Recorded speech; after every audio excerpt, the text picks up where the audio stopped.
Reyes. Hay una estación de radio que me gustó, su mensaje ha taladrado mi corazón. Allí se predica la palabra de aquel que murió en la cruz y yo fui salvo por él. Su misión será llegar a todo lugar. En Mateo 28:19 está, cuando el Señor habló de la gran comisión, llevarle a toda criatura la salvación. Y es radio puente de bendiciones, el puente pa' que pueda llegar a los pies del Señor de señores, al que llena tu vida de paz. Y es radio puente de bendiciones, la fuente donde puedes beber el agua que sana tus dolores y que te puede calmar la sed. Sintoniza Radio Puente de Bendiciones, con confianza ven, descarga su aplicación. Escucha palabras, testimonios, canciones, las poesías más hermosas que nacen de una flor. Sintoniza Radio Puente de Bendiciones, con confianza ven, descarga su aplicación. Escucha palabras, testimonios, canciones, las poesías más bellas que nacen de una flor. Y todo yo lo puedo en Cristo, su poder me fortalece. Así yo lo encuentro escrito en Filipenses 4:13.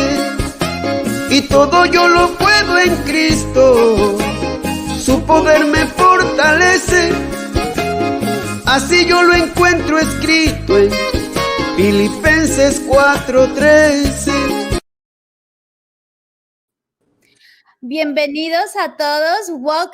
Welcome to Radio Puente Bendiciones. Bienvenidos, hermanos, audiencia. Estamos ya en vivo desde este momento. Estamos por entrevistar, por ver las maravillas que ha hecho el Señor en Bill Rogers. We are here directly from Austin, Texas, the capital of Texas, Austin, in the USA. We are here to see what the wonders that the Lord has made for Bill Rogers, who is a Liberian athlete who has been from being kidnapped at 7 years old to being and one of the ambassadors recognized in America, in Liberia. Ha sido uno de los, un personaje que ha estado él sobrepasando el secuestro desde los 7 años y se vino transformando en hacer un embajador en América y para Liberia. Welcome aboard to Radio Puente Bendiciones, to the Bridge of Blessings, which is the radio Bridge of Blessings. Bill Rogers, we're very blessed to have you here. Estamos tan bendecidos de estar aquí con usted el día de hoy. You know, we know that you have powerful testimony, and there's something that you have to let us know. Where is Bill Rogers right now located at? Thank you very much, and I want to say thanks to all the listeners, and I want to say specifically thank you and for giving me the privilege and the opportunity to be here tonight and to be able to speak to people that love the law and that believe in the law. You know, if you don't believe in today, my testimony will give you some inspirational so you can know that the law is real.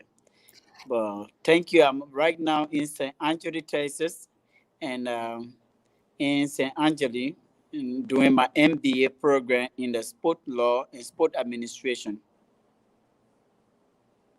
Okay.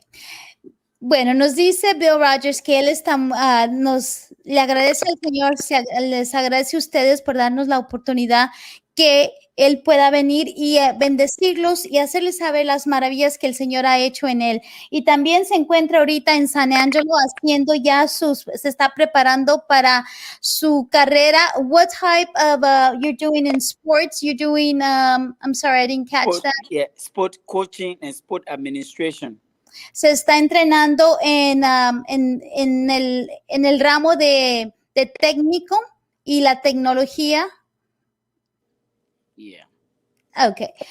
Roger, Mr. Roger, Bill, we know who you, as a family, you've been part of our family. Él ha sido parte de nuestra familia también. Pero yo quiero que él nos diga, I would like for you to let us know, how is it that the Lord has been in your life?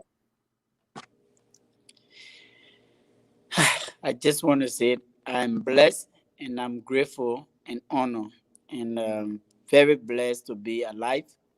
Blessed the Lord have given me the second chance to be where I am today. And I'm just humbled. I just humble, from my past and my current situation. And the Lord is my savior. The Lord have been the one to train me, and I have been away from my family, my mother, my father, my brothers and sister. I've not been close to them, but the Lord has given me other family member and other friends that have turned to be a brother that can be able to cover that space and give me the healing heart. Dice que está agradecido por todo lo que le ha pasado en su vida, porque no ha podido ver a sus hermanos, pero la situación que ha tenido que pasar le da él la fuerza, le está dando la fuerza de seguir, pero también de ser agradecido con lo que tiene en este momento. Bill, how can we say that Lord, what is the meaning of God means to you at the age of 7 years old? It's a miracle, because when I was a little kid living with my parents in Magivy County, it's a second county in the largest county in Liberia, and my parents came from a struggling background. And I remember my mother told me that I was very skinny and looking so bad up that no one wanted to take care of me.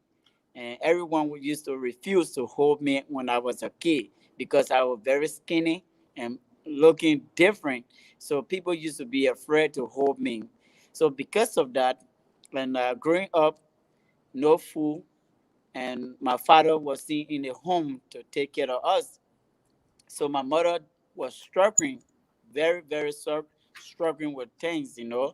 So at the result, she decided to send me far away in the village to live with my other relative, auntie. And that movement had changed my life today. And while living with my auntie, it was a struggling time. Kids looking for means to survive. Um, by that time, the war was coming, the civil crisis that lasted in Liberia for 14 good years, that wiped away of 250,000 people in life and property. But by that time, the war was in the close, but we were hearing the news. So a lot of bad things were going on. People were taking children to make sacrifice within. People were capturing children to do the juju medicine to extract their body part. But I didn't know and I had no idea as a kid. So one movement I had up and other group of guys came to me and at a young age and they asked me to go and buy something. When I went to get it stuff, while waiting on my way, they came and called me and tried to take me somewhere that I don't know, in a strange place. And while in that movement, they took me to the Asulunde area, like a water area where we go get a water.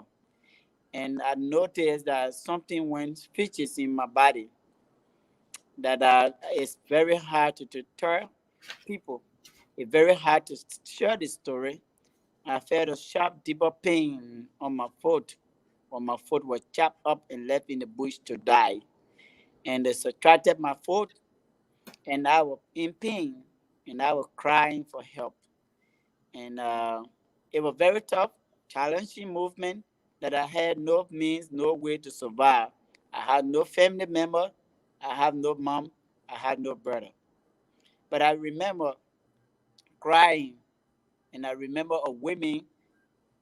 other women came in and pick up my toes because I think they were afraid. They ran away. Other women grabbed my toes and put it in a bottle to secure my two toes, got chopped up and left in the bush to die. At that movement, I thought that that would be the end of my life. That would be the end of the day. I cried, I shed tears, and there is no hope. There was no means. And the survival of the fittest was a little limited chance for me.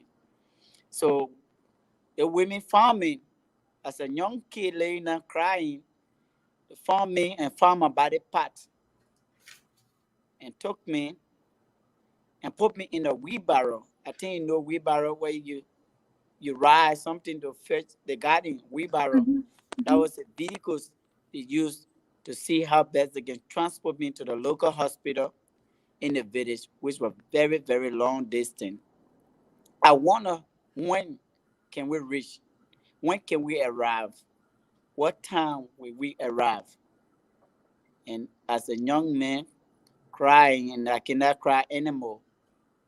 And this woman was singing spiritual song, gospel song to heal and bring me a recovery, give me joy, give me some smile.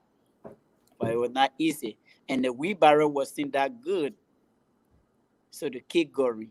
They keep going. And they didn't lose hope. So we reached in the middle of the road that there is no longer Bill Rogers could survive. There is no means because I lost my voice, because my blood had gone through everything. I lost every blood that you think that the person can lose, because there was no medical personnel that could do something to secure my toes or put my blood and make my blood to stop. I bleed until my blood stop by itself and will take up blood that I cannot bleed anymore. What I remember, the women put my foot in the clothes. They took out the clothes from under, they tied my legs and were hanging on top of the wheelbarrow. And they were sinking. Joyful song, joyful movement, and not for me to give up. When we were right in the middle of the road, I saw the white car. I think that was the angel. The white car with women, with farmers going on the market. And during that day, there is no car could come around the village. But that day I saw a lot of women in the white car. They gave me the chance.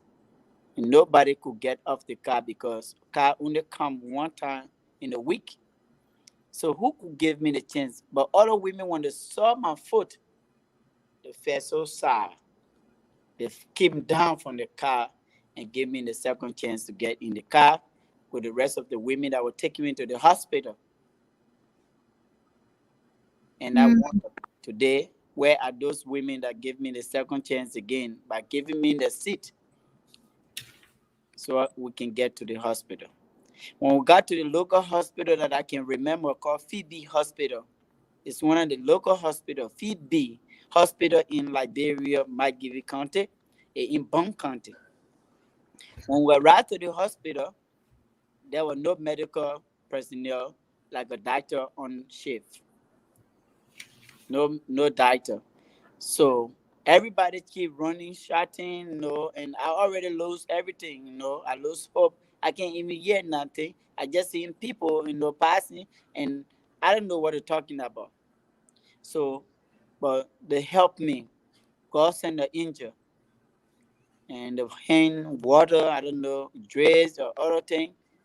And the lady said, I am still alive, but my toes, the cell of my body part have been dead. Because of that, they cannot attach it because they have no equipment to do anything. So who am I today? I am still alive, and part of my body have been buried underneath the soil.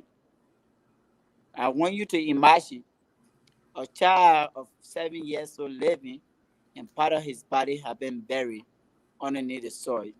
And up to now, my parents do not even know how and what happened with no good explanation, because that is Africa. A poor man have no justice, and we don't know what to do sometimes. And we would take it to be family matter, and that's how everything was secured. Recently, my mom told me the only thing that she can remember, few family members came and said, we will take care of your child, but we were giving shoes to wear. Because by that time, I didn't used to have a shoes to wear. I used to walk with barefoot then. So they said, we will give your son shoes until he can grow. And my mother was very happy for that, because the son would get a pair of shoes for the first time to be wearing. So my mother struggled very hard for me. And while in that hospital, and they buried my toes, my two toes. I want you to imagine. Then I got healed, but I was saved. God saved my life. And I decided to come in the capital city to reconnect with my family. But my parents did not have the support. So I went to the capital city to live with my uncle called Nathan Rogers. That's where the Lord had come through my life with a friend by the name of Jonathan Okutoro that came from Nigeria. It was a friend that used to see me, but I used to like soccer. I want to play soccer. But every time they don't want to put me on the soccer field to play, because I don't know why, but maybe they see my toes, they see my foot, and no one want to put me on the field. But I love the game, and I want to play. Nobody want to give me the chance to play. So we were there in Liberia, and that boy told me, Bill, do you know God? I said, what are you talking about? I don't know God. I don't know how to read. How are you talking about? So he started teaching me Bible voices. Sometimes he would teach me. I don't know how to read and write. And I don't know how anything looked like, because I had no education, no formal education, nothing. So sometimes this boy would just read the Bible voice. And John 4:24, he just said to me, God is a spirit, and you that worship him, you should worship him in spirit and in truth. I said, wow. So that would start meditating, and reflecting into my mind. I like, wow. Is it John 4:24? God is a spirit, and you that worship him, you should worship him in spirit and in truth. Then the biggest one he told me, Psalm 100. And you see, up to now, that's a gift that I can remember. He says Psalm 100. I said, what is that? Then the boy would say it, and I would just remember it. He said, make a joyful noise unto the Lord, all ye land. Serve the Lord with gladness. Come before his presence with singing. Knowing ye that the Lord is God. It is he that hath made us, not ourselves. We are his sheep of his pasture. I just start memorizing things. I want you to imagine from my youth day up to now, I can remember I've never looked in the Bible to say I'm going to recite that word, because my friends used to read it to me all the time. Then he be telling me, say the Bible verse, Bill, say this. Genesis, Exodus, Leviticus, Numbers, Deuteronomy, Joshua, Joshua, Ruth, First Samuel, Second Samuel, First King, Second King, First Chronicle, Second Chronicle, Israel, Nehemiah, Esther, Psalm, Proverbs, Ecclesiastes, Song of Solomon, Isaiah, Jeremiah, Lamentation, Ezekiel, Daniel, Hosea, Joel, Amos. I just used to say the 66 book. We're all looking at that. Then the boy said, wow, Bill, I myself cannot say that. But I used to listen very carefully and listen. But I didn't know the importance of education until one day my friends took me to the school. But I thought I want to play the soccer. You want to stop me? You can stop and you talk a little bit. I can stop a little bit and give Okay, you a little break. Yeah. let me go ahead and give a little bit of translation. And sí, la pregunta fue para el hermano Bill. Le pregunté de, I think there's está una interrupción aquí. I think we're getting some interruption here. Okay, I think it's better. Sí, que a la edad de 7 años fue secuestrado y le pregunté cómo es que pasó eso. Dice que cuando pasó eso, que él creció muy pobre y estaba en una situación su madre donde tuvo que llevarla a una, mandarlo con su tía en otro albergue, en otros pueblos en el área de África, de Liberia. Y de allí surgió donde, bueno, estaban secuestrando, estaban matando a los niños. Estaba también la guerra civil en ese momento también, donde estaban ellos, bueno, estaban ahora sí acosando y secuestrando todo niño que pudieran, y él fue uno de ellos, pero también él perdió los dedos de sus pies, los perdió en ese momento, y de allí él fue viendo que las personas trataban de ayudarle, le trataban de ayudar, le trataban de darle primeros auxilios, no podían por la razón de que no había el equipo médico ni médicos alrededor hasta que lo llevaron a un hospital. Pero en eso, antes de que lo llevaran a un hospital, se acerca un carro blanco y él dice que eso fue Dios, que manda unas mujeres y lo llevan aquí a este hospital, y de este hospital entonces ya miran que le están poniendo la atención, pero él se quedó sin sus dedos, y de allí empieza él a ver que a él le gusta el soccer, el fútbol, y también trataba de ser un niño normal, pero no podía por la razón de que él sentía y lo miraban que no iba a poder jugar el fútbol por los dedos que estaban, ahora sí que no tenía sus dedos en los pies. Y eso lo hace a él ver que Dios estuvo con él, que tiene vida y está agradecido porque él aprende también Juan 24, aprende todos los versículos que le dan. Viene este Señor y le habla del Señor, de nuestro Padre Dios, y le dice, ¿sabes qué? Aprende estos versículos, y empieza él a aprender sobre el libro de Ruth, sobre el libro de Juan, y se va a todos, a todos los libros de la Biblia, ¿no? Los mencionó todos allí, y de esto se trata, donde él estaba por la pobreza, lo deja ir su mamá, se va a otro, lo manda con su tía para ver si va a tener mejor vida, pero le pasó este secuestro. Veo, I translated everything as much as I could. I do hear something. There's like an echo, like something is going on through your phone, maybe. That is moving. Yeah, I don't know. Yeah. Okay, stop. It's not. There it is. It I don't know. stopped. There it is. Okay, it went back. Okay, you can. So, Bill, after all this, once you were able to cope with not having those toes, missing toes. O sea, tú con estos, o sea, ya pudiste manejarte mejor, comprender por qué no tenías estos dedos de tus pies. Now, you're able to handle that. You didn't have your toes. What caused that internally? ¿Qué te produjo eso interiormente? Did that cause a lot of insecurity? ¿Te causó inseguridad en tu vida?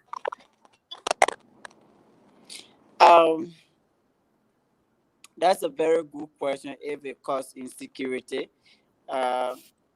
based on that, I had just been been by myself sometime, and until I get ready to friend, sometimes it take you some time to trust people, to get a real trust in people. But I let it go. And I don't worry about that again, because what happened to me, it had transformed to be a blessing. You understand? Oh. What happened to me, it has transformed my life today to be a blessing. It didn't stop me from accomplishing now where I have been to my stuff. Because the same food that it destroyed and chop up and led to me to die, it still give me the chance and the hope. So he said, give me the chance and the hope to be where I am today and to be a runner. Without showing my photo, any other athlete is a blessing because I want you to remember every part of your body part is very essential, very important into your life, but you may not know. Every single body part, it is very important. But we can get injury, we can get in the body of, but when you not put it into your mind, you will never know. So my body that have been subtracted from me, I try to live, I try to cope with it. But at a young age, I used to be embarrassed. I used to hide from people. I would never allow anyone to see what I'm going through because I don't want no one to feel sorry for me. I don't want nobody to think what they are going through and know they should be having sympathy or empathy for me and thinking that I won't survive. So I wanted to grow up in a tough way to involve myself in something special.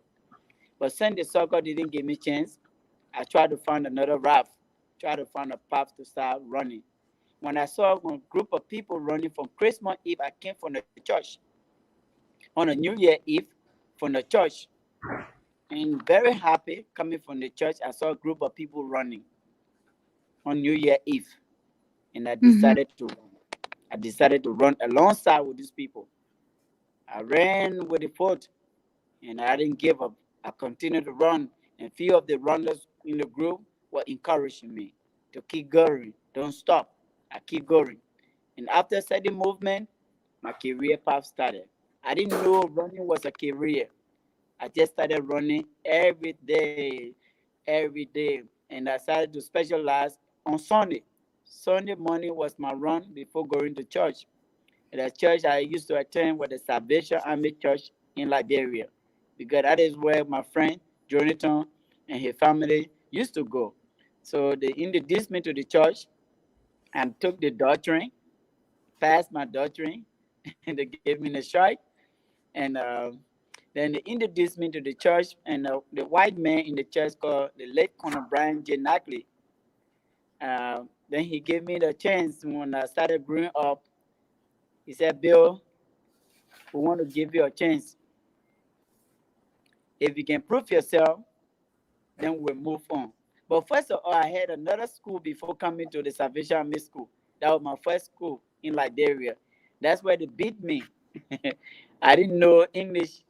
I didn't know English, nothing. I can't speak English. I can't speak nothing. And I was like, what is going on in classroom? I want you to imagine a non-English speaking person enter the classroom for the first time in his life. Looking at Mhm. different kind of student, I don't even know the uniform because I don't even have a uniform. Sitting down in the classroom, and the teacher asked me, asking student, like I'm gonna put an example with your son Jazz Reeve, you know, and Justin, you know, Mhm. and the calling Jazz, and Justin said, and present. Then they call Jazz say absent. He asking for your other son and Juma. In Juma Mhm. absent. So they're confusing me. So when they say you, then I say absent because Jai say absent. He answering for Juma is not in class, but I didn't know the difference between present and absent because that was the English word. So Mhm. I didn't know. So since my friend that took me to the school say and he said absent, I didn't know you were answering for Juma. So I said absent.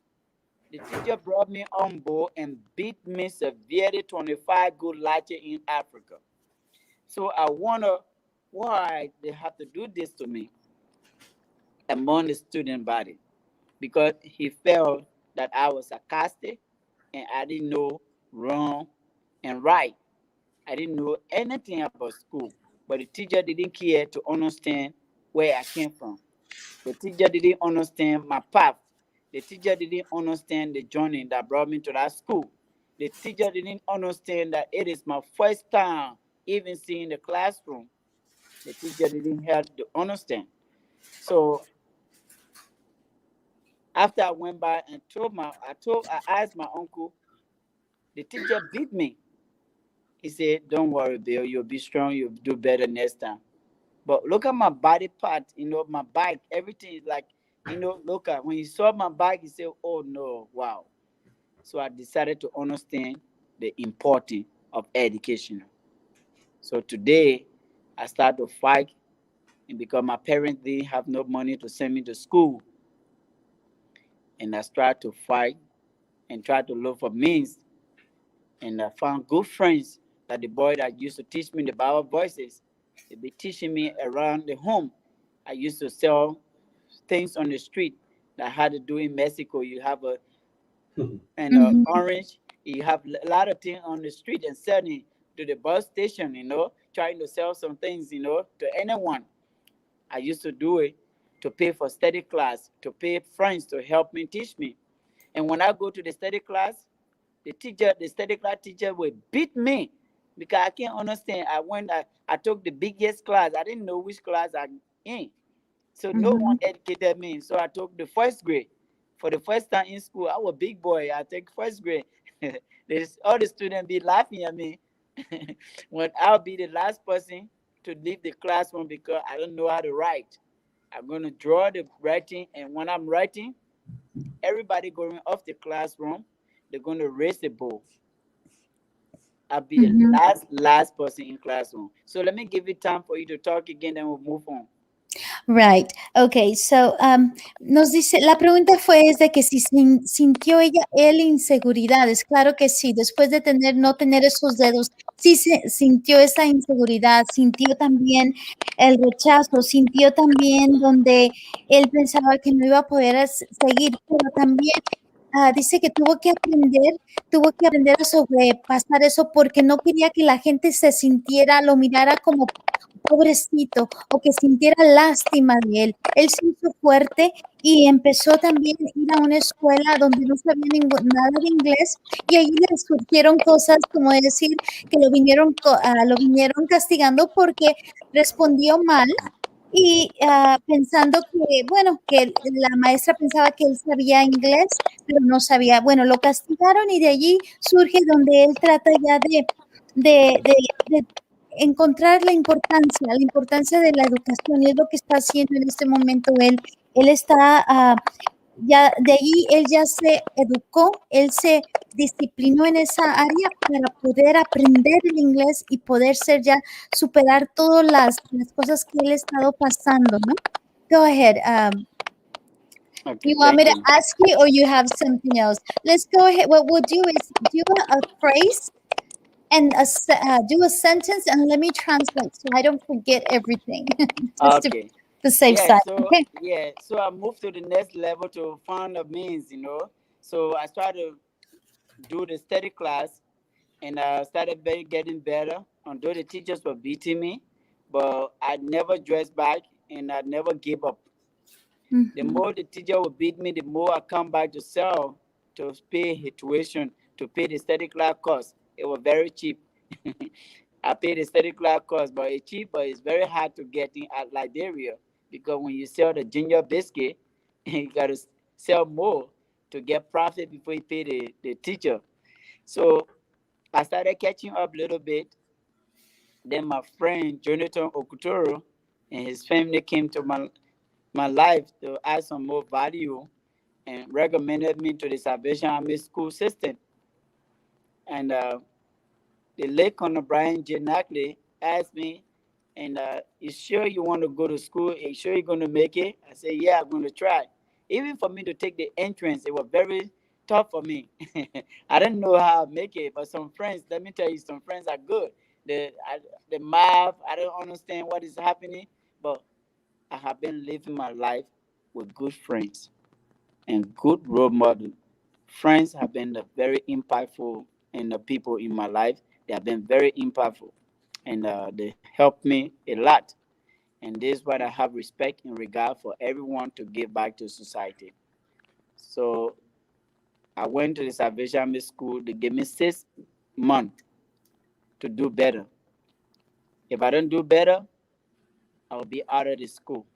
Then I will not have no chance and opportunity to go back to school. So I said, okay, I will do better. Let's translate again. Sí, dice que a pesar de que él continúa la escuela como quiera, continuó la escuela yendo con estas maestras en esta escuela, pero lo que pasa es que todavía lo acusaban.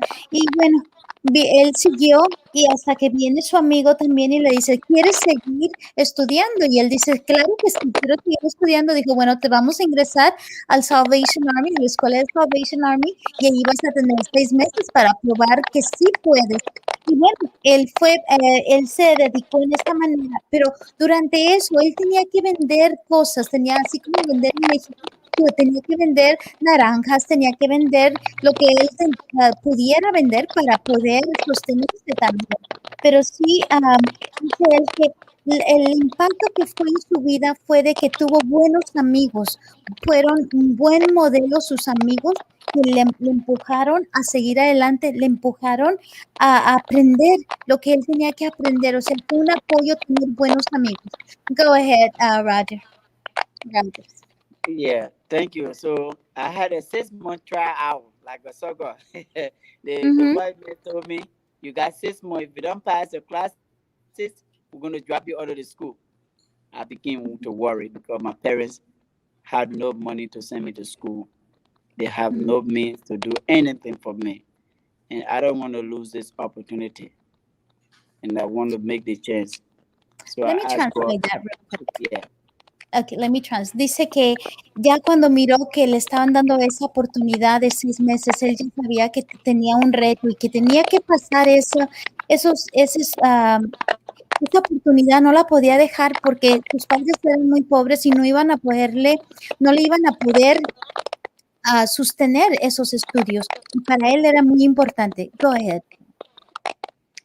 Yeah, so I asked God for direction and I asked God for wisdom. I said, Lord, this is the chance I have.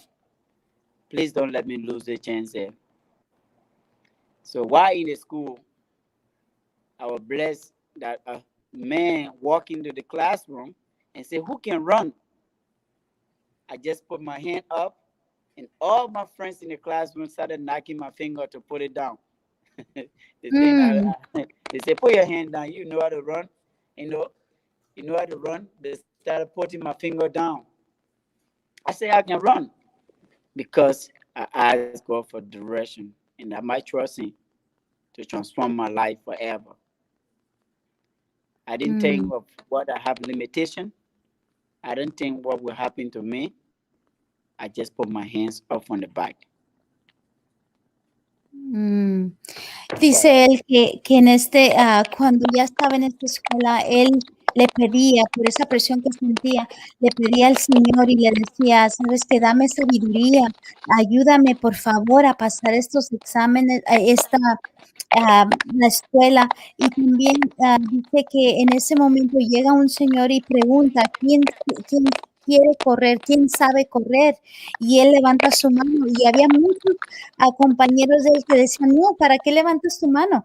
Y a él le vino a su mente que no tenía limitaciones para nada y él sabía que tenía que tener esa transición de transformación que Dios le iba a dar y por eso él no tenía límites a pesar que sabía que esos límites los tenía en sus pies, pero él levantó la mano con mucha determinación. Bueno. So I still decided to develop a running career. When I ever go play soccer, no one want to put me on the soccer field, and the people who use me to run around the soccer pitch and to say, keep warm up. And sometimes I warm up until the game finish. Can you imagine? The coaches never want to put me on the field, but I knew I had talent. I knew that I had something in me to give back because I never want to give up. So at the result, they asked me to jog. Hey, Bill, jog. So I'm just jogging, and they cannot put me in. But when God is ready to deliver you from the darkness, no man can stop your chance and the opportunity. Amen. Yeah, let me translate that. Wow. Dice él que cuando ya empezó, que trató de correr, bueno, no le daban la oportunidad, pero tampoco le dieron la oportunidad de jugar fútbol, el soccer, y se ingresó y lo ponían nomás a calentar, calentaba todo el tiempo durante todo el, el, el juego, pero nunca lo metían a jugar. Pero dice él que de tanto que lo habían puesto a esto, que le decían, ponte a trotear nomás, empieza a trotear allí y es lo que hacía, pero dice él que cuando Dios viene al rescate y viene, cuando ya es el plan de Dios y ya es la hora de Dios, no hay nada quien te vaya a parar. Y lo sacó de esa oscuridad. Go ahead. Wow, so he took you out of that darkness. Took Where me did out he of the take you? darkness, and Uh-huh. they were giving me a new career in my life, unknowing to myself. So the Lord started investing something transformable that will change my life forever. I want to wear at my coaches. I want to wear at my fellow players where I did right now. The guys that I used to put me on the field, and where is my coaches now? But they were developing me. They were giving me a strength, a speed, because agility. So at the result, they used to call me Speed, Speed, Speed. Mm-hmm. They gave me a name because they just keep me running. So I'll be motivated. When they say Speed, then I just run. You can see when I helping guys and stuff, I'll be moving Mm-hmm. for Speed. Uh, it came from way back. So I just used to be running, running, running, running, running, and I can touch the ball. So Mm-hmm. God opened my eye and said, Bill, it is time for you. Then the lady that called that the Grace Ann Dingin from Los Angeles, California, came and saw me that I came from Hungary. One day I was scouted to to go to local championship like I didn't Guinea. I represent Liberia in no Togo, Benin. I represented Liberia in Benin, and I didn't win the championship, but I performed very well. I performed for my country. That's the Amén. only thing I can remember. Then I came back. They gave me a lottery of money for the country. Say take the money with you. But since I didn't win the race, I didn't win the championship. I brought the money back to my country and they gave it to the federation, and everybody started laughing. Then they gave it back to me. They said, "Bill, the money is for you." But I didn't know that if you don't win, you don't eat the money. But that was my allowance, regardless I win or lose. That is my allowance, is to protect me. I kept myself with nothing. I didn't buy no clothes. I didn't buy nothing. I brought the money back to my country. And this was in Los Angeles. Huh? This The was in lady from Los Liberia. Angeles, In Liberia. Liberia. Okay. Dice él que él bueno, recibe una llamada y que le llaman para que vaya y haga esta competición de atletismo. Y de allí él mira que Dios ya está abriendo las puertas, donde ya miraba que estaba en el país Hungría, y allí mira él, allí lo miran que está haciendo, bueno, hace su carrera y no gana, hace muy buena participación, pero no gana el premio, pero le dan un dinero y él se la entrega a la Federación de Liberia. Y le dice la federación, le dice, oye, pues eso es tu dinero, eso no es para ti, eso tú te lo has trabajado, te lo has ganado. Y entonces él no se quedó con este dinero, él sabía que era para él, pero eso es lo que él sabía que tenía que seguir adelante. You knew you had to continue from that point on, right? All right. So that's why I came back, and the lady discovered me. They called that the Grace Ann Dinkin from California, a Mm-hmm. three-time Liberian Olympian. She was a trauma surgeon in Los Angeles, but I didn't Mm-hmm. know.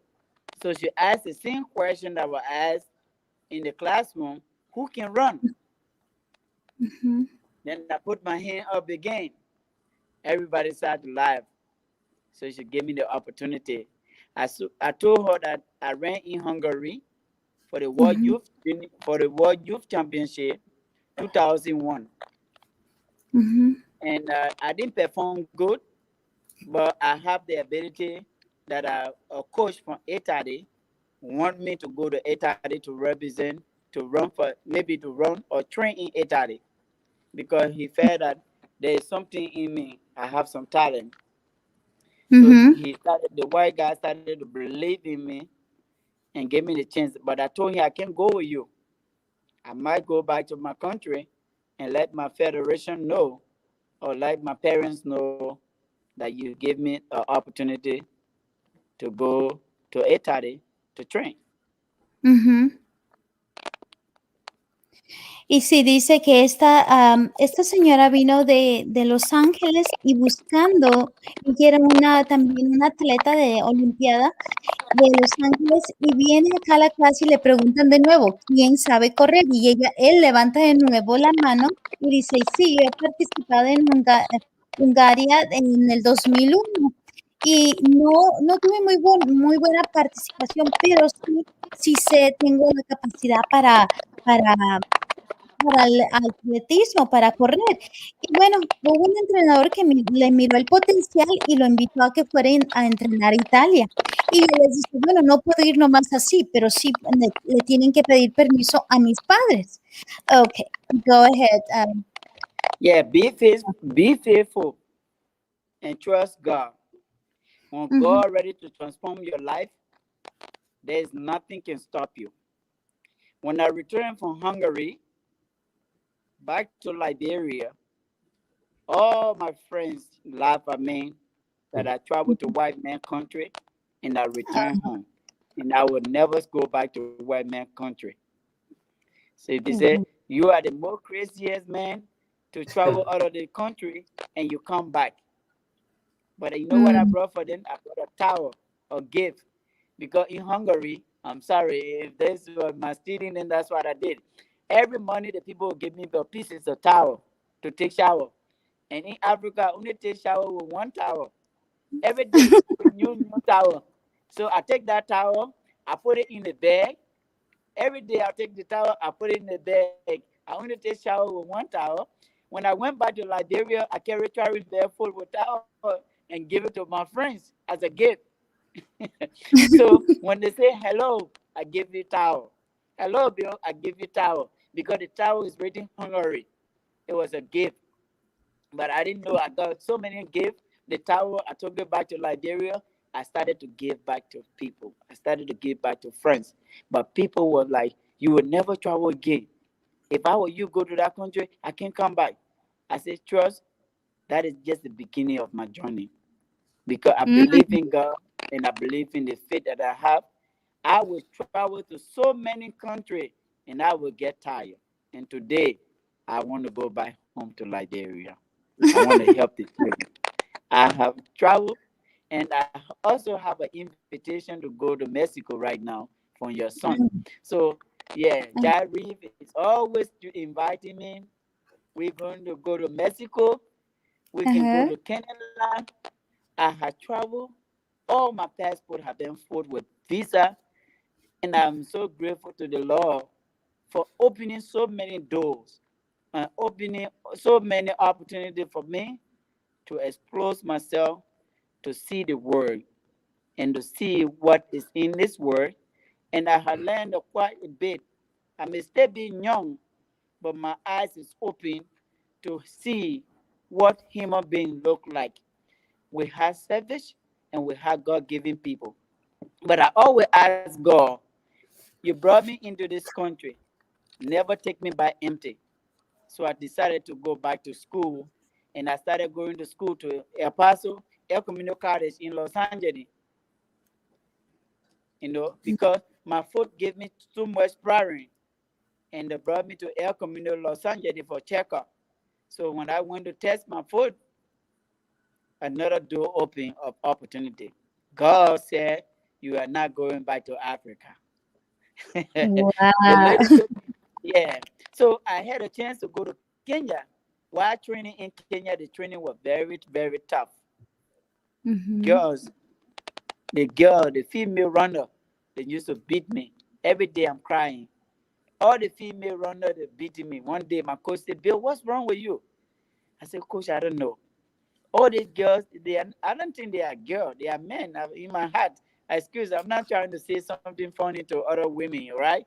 I respect all women. I respect and feminism, I respect gender balance as well. I respect that, whatever gender you are, I respect that. But I was just saying that, coach, because this girl running like a man, wow, they beat me every day. So I started training with determination. Started training, started training, and I make it to be my hope that no girl will beat me in my life. I cannot do it. But those girls gave me motivation. They gave me strength. They gave me courage. And today, I found that my name was listed in the 2004 Olympic Games. I said, wow. I said, wow. So it's a big blessing that I took advantage of the opportunity to transform my Olympic opportunity to college degree. You understand? So I came back to the United States. I started going to school. I accepted offer at El Camino College. Let me give you a chance. Ok, dice él que al principio ya me dice él que está muy agradecido y ha sido fiel. Cuando eres fiel, te dice, sé fiel y ten la confianza en Dios. Y también nos dice que le hacían burla a sus compañeros de que ya había ido a Italia, había ido a entrenar y luego se regresa. O sea, ya, ¿para qué te regresas a Liberia si ya tienes la oportunidad de quedarte allá? Pero él regresa porque él sabe que tiene que aportarle a su país. Y también dice que que el Señor le ha abierto todas estas puertas de viajar, porque él ha viajado a diferentes lugares, de allí se ha ido desde Italia, también tiene ya las puertas abiertas para México. Tiene también, le agradece al Señor que le está dando las oportunidades, le está abriendo al mundo, o sea, ha podido llegar a todo país, a todas partes del país. Ahora él le dice al Señor, yo no voy a regresar sin nada, yo me voy a poner a estudiar, y se puso a estudiar, y también ahorita por eso está en El Paso, en San Ángelo, estudiando, tratando de llevar esa motivación, y nada lo va a parar porque él trató de volver a entrenar y tenía dificultad de nuevo, y parecía que estas mujeres, le entrenaba con mujeres y le ganaban, hasta que él se puso una determinación y dice, ¿sabes qué? Nadie me va a ganar. Y él mismo se motivó y empezó a ver, pero él sabe que es la confianza en Dios que él tiene. Por eso él dice que Dios le ha estado abriendo estas puertas y le va a seguir abriendo las puertas. Go ahead. Thank you very much. Yeah, thank you. So while in Los Angeles and on the tryout, the school gave me the full scholarship.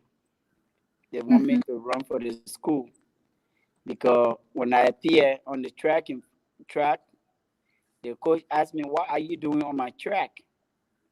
I said, "I just want to see." And these boys were running. He said, "Man, if you're not part of my athletics program, I want you to dress on the other side." And I keep looking, some kind of way. He said, "Do you think you can run with my boys?" I said, "Yeah, I can try." He said, "Okay, you want to try now?" I said, "Oh, I don't have a shoes. I'll come tomorrow." He said, "No, right now. Because every day you come on the track, you want to see my boys."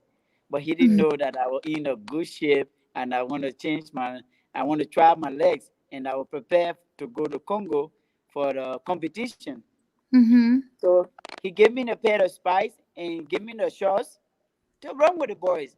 So I warm up and jog a little bit, and the boys were very fast. They want to boom, boom. They started running. So I just started coming behind them, and I started just going easy. And every one of them, the dead on the track, they just lay down and just say, "Coach, we can run with that guy. That guy is a different person. We don't run in with him again." So that's how I got a scholarship to El Camino College, and I started going to school. And the Lord blessed me with a young guy from Mexico called Saul Batista. Saul Batista. He became a good friend of mine. He can speak English like me good, and we both used to be together. But he was a very smart young man. Started teaching me how to drive, pick me up for competition. So God gave me another friend, and that's how we started doing things. Then I had another opportunity to go to El Paso, Texas. And when I went to school in El Paso, Texas, and I graduated 2007 with an associate degree. Then from there, I got another scholarship to Houston Tolleson University, where I met your son, Jazz Reeve, and uh, and the rest of the thing. Today, we have become a brother, not a friend again. He not call me a friend, he call me a brother, because I stand to him as a big brother to him, and I will continue to advise him because the mother have produced a lot of young. The judge have been respectful. Juma, Justin, and my spirit just took this family to be my family today. And I don't consider them as friends. I consider them as brother because we share together. That is a blessing that the Lord has bring to me, giving me a fruitful family that can redirect me. Since I left my parents, I've not been with my mother, I've not been with my father. But how do you think I will manage in this great country that has so many opportunities that can make you to mislead yourself and follow bad friends? I can smoke, I can drink, I can watch TV. I'm not a radio person, you understand? But continue to be focused on my goal because I have a moral obligation to accomplish for the young people back home. Because the future will judge me if I don't do what the Lord has laid on my heart to help other people to transform them from the darkness that I saw myself in yesterday and therefore yesterday in my home country, Liberia, and other countries that I traveled to around the world. The Lord is carrying me through. And because of that, I have no fear. I move from place to place. That's why I say no movement, no improvement. I continue to move and I continue to strive for the best to create a great opportunity and keep learning and keep asking questions and ask God for direction and continue to be humble and respectful to anyone that I cross paths. Amen. Amen. Dice él que cuando fue a Los Ángeles fue y se hizo la prueba y él miraba allí que estaban entrenando un equipo, ¿no? De atletismo y llega él y el entrenador le empieza a decir, o sea, ya lo miraba allí constantemente, dice, ¿quieres tú entrenar? ¿Quieres entrenar aquí con los compañeros de mi equipo? Y dice él, bueno, sí. Y empieza él poco a poco, y eran muy, muy veloces también, pero él empieza a demostrar su habilidad y que empieza a decir los muchachos, dicen, oye, este es esta persona tiene otro nivel, ¿no? Y ahí es donde sucede, donde le dan una beca y de ahí él va subiendo en esa área, se va al Paso y también conoce a un amigo a su amigo Saúl Batista y y allí es donde Dios le empieza a poner gente y así es lo que él le da las gracias al Señor que le ha puesto gente, personas, amigos y después llega acá a Austin, a Houston, que es aquí y él conoce también uno de mis hijos y allí empiezan ellos y dice él que Dios le ha estado poniendo personas, amigos, que no pierdan el enfoque y él no puede perder ese enfoque porque sabe que no ha tenido sus padres, pero el Señor le ha puesto las personas indicadas para que siga eso y no puede perder ese enfoque porque es una obligación moral que él tiene para su país, para esa transformación que él sabe que el Señor estuvo haciendo en él, el cuidado que ha dado el Señor a su vida. También él tiene esta manera de ver, no hay movimiento, no va a haber mejoría. Si no hay movimiento en tu vida, no va a haber mejoría. Y por eso él dice que le pide a Dios siempre dirección para que siempre siga él los pasos que tenga que seguir, pero también él sabe que tiene que mantenerse humilde, ¿no? Humilde en Dios. Go ahead. I have a question. Wow.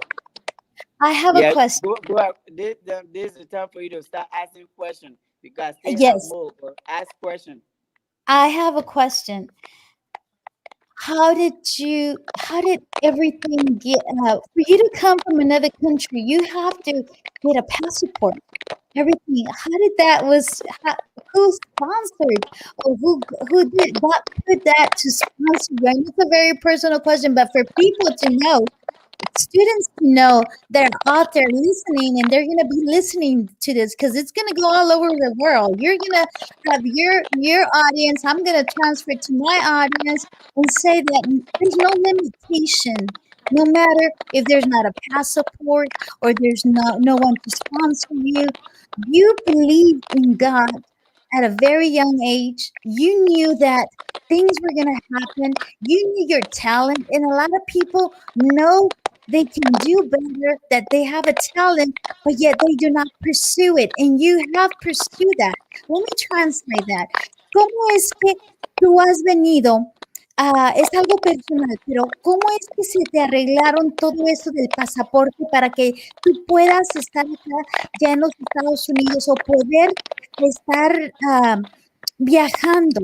Yo sé que tuviste que pasar por mucho y tú mismo sabes que tienes que echar adelante.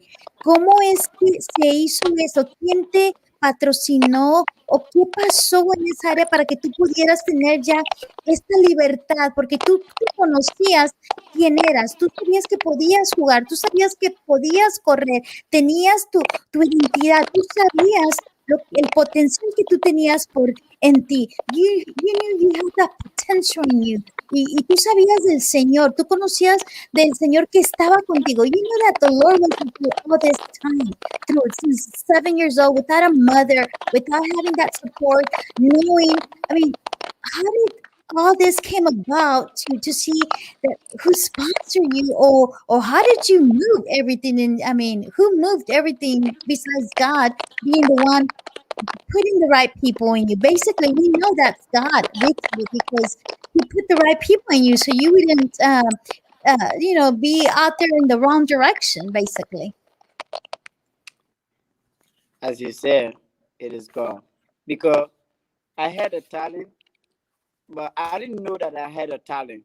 I had to strive to continue to ask God for direction, to continue to brighten my talent until people tell me that I had a talent. Because I knew one thing, that I have a limitation. I had a limitation, and what would it do for me, and how would I pair myself with other people? But I never thought that way. But I only believe in God to keep going. And before I could get in the flight, the first time to leave from my home country, Liberia, I pray, I ask God for direction. Lord, take care of me. Do not allow me to get sick because I don't know where I am going.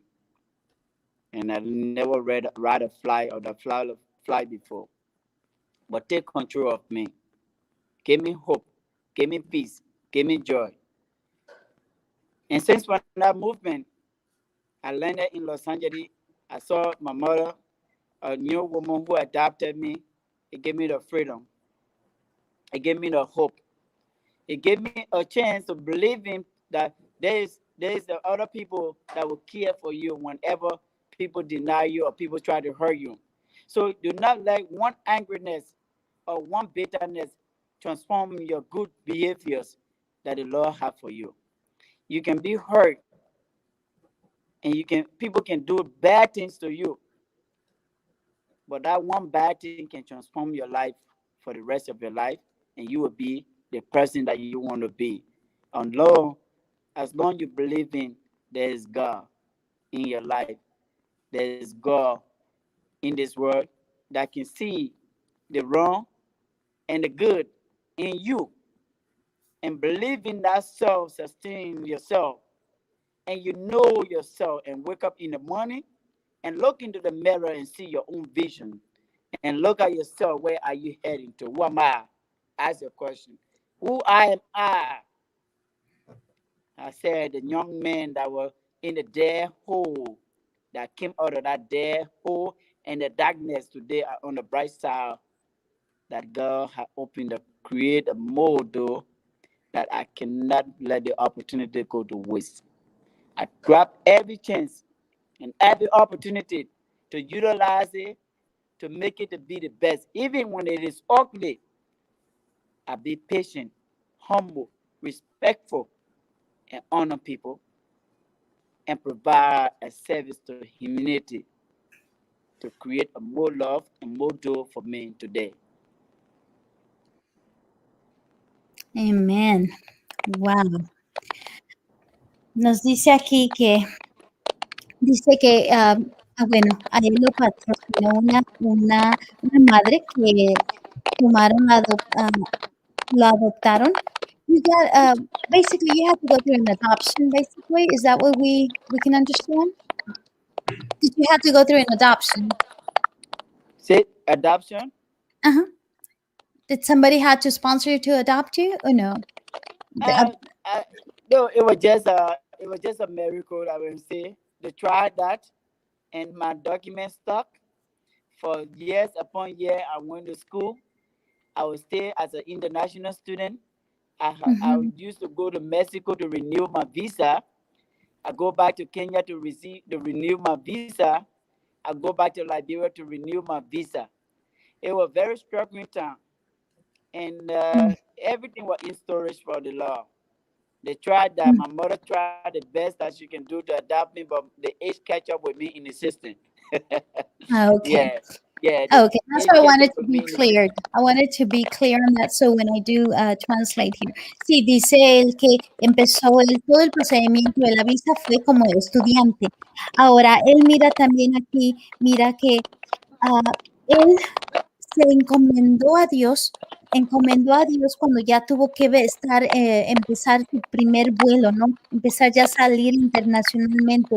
Nunca tuvo duda dónde el Señor le iba a llevar, pero sí le pedía guianza, le pedía fortaleza, le pedía que diera las oportunidades y que también cuántas veces que a él lo lastimaron. Todas esas veces fueron bendiciones que le trajo el Señor a él en esos momentos. Por eso él sabe que tiene que seguir siendo humilde, tiene que tomar tomar esas oportunidades y nunca rendirse. También ser paciente en lo peor que le está pasando. Eso es lo que aprendió él, ser paciente y en lo más feo, en lo más feo de su vida, él se preguntó a él, quién eres? Y él se dice, soy un niño que estaba en el hoyo, una persona que estaba en el hoyo y salió de allí. Por eso de ahora en adelante él toma todas las oportunidades y es humilde y respetuoso. ¿Por qué? Porque el amor es el que lo rige y él sabe que Dios está con él. Bill, Brother Bill, I have a question. Go ahead. I listen to How's all. your I mom? want you to ask all your questions. How's your mom doing now? How's your relationship? After all this, you went through all this basically by yourself and God. O sea, ¿cómo está tu madre ahora? Has pasado todo esto tú solo y con Dios. So, how's the relationship with your mom? ¿Cómo es la relación con tu madre ahora? Yeah, to be honest with you, I have a very good relationship with my mother, but now attachment because I have been all of my parents' place for a long time. You know, I have not been too close to my family. From 2000, I've been out of the country. I stay in Kenya, then get a chance to come to the US. That love, like how you and your children, guys, and everybody stay together. We don't Mhm. have that too much attachment love. But I know that I have a mother, and I believe that I want to change her life because she still struggle. She still go through a struggle. But I'm saying that I'm working through the miracle that the Lord that have blessed me. That I can tell you that the Lord have blessed me. How long I stay in the system when I graduated from Houston Tellison University. I was on the professional visa. It cannot be changed for any other reason. And I got on the student visa. Yes, the student visa take me until I graduated from school, but it stay in the system because my school made and some kind of error in the system, and I stuck there. There's nothing to help me because when you make mistake with the U.S. visa and the country I did it as an international student with an F1 visa, it becomes a serious problem for you. So I've been in the system for and but I never gave up. Trust in God, believe in God. God opened the door for me. And Jazz, I think Jazz, you know the story. I drive. Sometimes I used to drive from Texas to New York to see some friends, and I drive from and Texas back to Los Angeles. 28-hour drive, 27-hour drive. I got all the ticket you think of person can have: traffic ticket, police ticket. But yet and still, I am still alive, but seeking the door to create that opportunity for me. That I said, Lord, you brought me into this country. You cannot allow me to go. One day at the point, my life was miserable. My life was different. I have no means. I have no chance. I just living. I cannot even rent the place. I say, Lord, do you want me to go back home? Because I ask you, if I go back home, what do you have in question for me? Show me the way. Tears came down from my eye. I walked to the immigration center, San Antonio. I said, today, I want you to prove me, Lord. I was driving with a tears and like a fire in my eye because that's the net change. My lawyer gave up on me. My lawyer went to Russia. My lawyer said, I cannot handle your situation anymore. I cannot handle what you're going through now, Bill. I have tried all my best. The system is not taking you. So go back to Africa. Go home. Go live your life there. Forget it. How do you think I'm going to survive in Africa after being away for a long time? But I asked God to show me the way. If it is the point and it is the time for me to go back home, take me home. That's where I came from. And now I'm ready to go back home. But are you ready for me to go home just the way I came by? Show me the way, Lord. It's a life testimony. I went to San Antonio. After I was denied so many times, 2 times to San Antonio, no way, no way. I came back. I cannot explain my story. Everybody asked me, Bill, what's going on with you? What's happening? 2013, my place got burned in Austin. All the fire, my medals, all my award that I won, everything got burned in the fire. I was naked. But I know the Lord will close me out and give me the clothes to close me. When the people, fire department came, what are you up to, young man? What can we do for you? I said, seek the rest for the other young people that had lost everything, they had children. I am Bill, and our God will open the door for me. Somebody came for me, a friend called Kip, Kip, Kip, Kip. He's doing a massage therapy. Kip, he came back for me. That boys gave me like some money. And another man came for me and opened his whole closet. Said, walk in my closet. He don't even know me. He never seen me. He opened his entire closet. Said, walk in the closet. Dress yourself. Take everything that you want. I said, wow. I only take one pants, one shorts. That's what the Lord have been telling me. But yet and still, I cannot travel out of the country. I cannot compete for my country because when I go out of the country, I cannot return home to the United States or stay back to Africa. I Hmm. was between the situation where, but I was never afraid to go back to my country. I used to travel with a paper. All my papers say pending. Your visa is pending. And I will continue to travel back to Liberia with my pending visa. When I come in, sometimes they will detain me to the airport. They send me down to the airport for some time and coverage and checking me out. Why is pending? I say, check. You people have the system, check. But when I show up some card, they say, oh, he's an athlete, they check, then they allow me back. But my friends tell me, don't travel out of the country. I will travel. But one day I walk back to San Antonio. How many times will you deny me? Don't give up on yourself. Talk to the people. Wow. So they still deny your visa right now in San Antonio, or they approved it? Talk to them, coming back. Tell the And then people. you tell me, okay.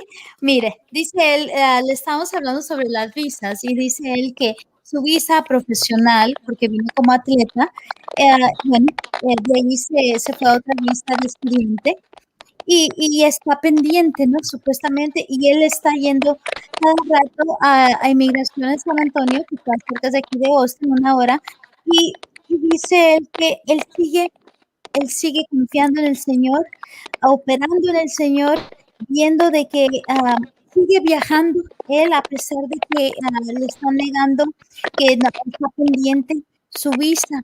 Y él nos dice que la gente le dice, pues ya regrésate ya a tu país, a Liberia. También su abogado ya le dijo, regrésate, ya no puedo hacer nada por ti, Bill, ya no puedo hacer nada, ya sobre tu caso yo ya no puedo manejarlo, regrésate ya a tu país. Y dice, ¿cómo voy a regresar a mi país si yo ya llevo muchos años y cómo voy a vivir allá si yo ya no conozco todo allá, ¿verdad? Pero dice él que le pregunta al Señor, ¿qué es lo que quieres que yo haga? Pues Señor, ¿tú quieres que me regrese ya a mi país? Tú me quieres, entonces llévame. Dime qué quieres que haga. Vuelvo de nuevo a pedir la visa. Y él regresa otra vez a inmigración a San Antonio y está pidiendo la visa. Y también dice que le pasó aquí en Austin, le pasó que se le quemaron todos sus trofeos, se quemó toda su casa, se quemó todo lo que en la vecindad donde él estaba, en el área, y dice que se quedó sin nada, pero que Dios está ahí en medio de todo esto. Y viene una persona y le dice, ¿sabes qué? Ven aquí a mi closet y ponte, agarra, escoge lo que tú quieras. Él agarró un pantalón, una camisa, pero él dice, no, agarra lo que tú necesites. Y allí están las personas, vienen las personas, amigos, también a ayudarle con un dinero. Pero fíjate, dice él, fíjate cómo el Señor me pasan cosas, pero siempre está allí el rescate. Wow, Bill, I didn't know that you have actually lost all your awards. O sea, no Yeah, sabía que te había pasado esto, que perdiste todos tus trofeos en esta quemazón. Wow. yeah. Then So you have us in suspense now. Nos tienes en I'm suspense. staying in San Antonio. I say I was driving with a fire, with a tears running down from my eyes. Say, today is a day that you talk to me, Lord. Speak to me.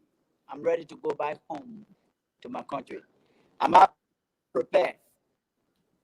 I am fully prepared to go back home. Yes, you gave me bachelor degree, but do you think I'm already fully prepared to go back home, or I'm going to be a laughter? But Lord, you made me, and you take me for a long journey. Take me home. I'm going to San Antonio. People say, don't, Bill, you don't need to go there. I'm not hiding from the system. That's why you got to be respectful, humble. Do not involve yourself in any situation. You can live in the United States as long with nothing. The U.S. will never disturb you. I believe in this country. When I walk to the embassy, to the consular office, the consular, I said, Lord, do not allow this man to interview me. Lord God, I want you to interview me in this car right now before I reach to that door. I said, Lord, please interview me now before I reach to the door. Do not allow the man. Mother, I'm telling you, today's broadcasting station of how the miracle of God is powerful. The law of the testimony that I never give to any radio station in my life. This is true story I'm telling you. When I got down from the car, I wiped my eye. I called my friend. I entered. He said, Bill Rogers. I said, yes. And that was the only answer. They called me in and then walked with me. I saw, I said, sir, he said, hey, I didn't ask you to say anything. He said, what? You have been in the system for a long time. What's going on? Wow, your life is man more on the pause. I didn't say anything. He tell me, you go across the road to Walgreens, take a passport size pictures. Don't come back to my office You should dodge it right in the place there. I said, what? This, hey, I said, go to Walgreens, take the picture. I was like, what's happening? The power of God is strong. When I went to Walgreens, I didn't even have my card on me. No, like, no. I said, what? Then I had to call one of my friends to pay for me, Anthony, to pay. Anthony is a live testimony. I called him from San Antonio. I said, Anthony, they tell me to take pictures. For what reason? I don't have it. What can I do? I didn't bring my card. I don't have nothing here yet. Anthony said, I'm going to pay. He paid the Walgreens people. I took the picture. I put it there. Mother, my life is free. I am free. I can celebrate in the power and the grace of God that I say the Lord answered my prayer. And the Lord knows that I'm in this country. I am not going home with empty hands. I am going home with something factor that the children of Liberia and any part of the world that I live in, that the God gave me the chance and the opportunity to live in, the children shall smile and the children will prevail because he told me you are a good man and a good man will never suffer. You've been doing great things. People wrote a letter on my behalf. I didn't know, and everything was in the system. Since today, my life is free. It gave me the stand 2 weeks time. It tell me you can travel to any part of the world. I stand with you. The U.S. stand with you. I cried. I shed tears. Tears with joy. And today, I am moving along. After 10 years, I said, guys, bring me back from and Dallas, Texas. Jai said, Bill, I want you to help me. I said, Jai, you sure? I came to Austin with nothing. I said, Jai, he said, I want you to help me be my assistant. Can you imagine my boy? I used to be training him. I came back to be assistant. Do not be shy. Be humble. Because your boss, it can change. Now he's been my real friend and a brother that he want me to be beside him all the time. I came back to Austin. Jack tell me, Bill, what are you going to do? I say, I'm going to find a place. Jack, don't stress yourself. Don't worry about me. I'm the child of God. He won't say, man, where are you going to stay? He started to find a place. I said, don't worry. But I live in a nice and beautiful home. And Jack been in my home. The Lord provided a home for me. I started making life. And I started helping in volunteering my services to Houston Tolleson University, helping the children. That is the joy. That is the peace that they can have. And I started transforming, helping children back home in Africa, using sport as a means to transform their mind and be a decent citizen that they all can prevail, discover, and develop and deliver the talent to the world. Let me give you a chance to talk again. Amén. Vamos a empezar donde él fue a San Antonio con lo de su visa, donde le habían dicho que estaba pendiente, donde no miraba solución, donde no le miraba esperanza, como dice él, pero dice que cuando él iba para allá a San Antonio, iba con lágrimas en los ojos, iba hablando con el Señor, diciéndole, ¿sabes qué? Yo ya estoy listo, si tú crees que yo ya estoy listo, entonces yo ya estoy listo para irme a mi país, ya llevo mi bachillerato, y bueno, ya me has traído en esta jornada donde yo tuve que aprender, donde tuve que venir aquí a Estados Unidos y no me voy a estar escondiendo de nadie, no me voy a estar escondiendo de lo que, de esto de migración. Aquí en los Estados Unidos hay muchas maneras de poder sobrevivir, pero si en esta embajada me dicen que me vaya, entonces tú, Señor, sabes, tienes el control. Pero también aquí él dice que le abra las puertas, ¿no? Le pregunte al Señor. Y cuando llega a ese lugar, aquí en San Antonio, aquí cerca de San Antonio, llega y dice, Señor, me van a hacer una entrevista, pero que no me la haga este señor. Él había mirado a un señor y él dice que este señor no me haga la entrevista. Bueno, este señor vino y le hizo la entrevista y le dice, ¿sabes qué?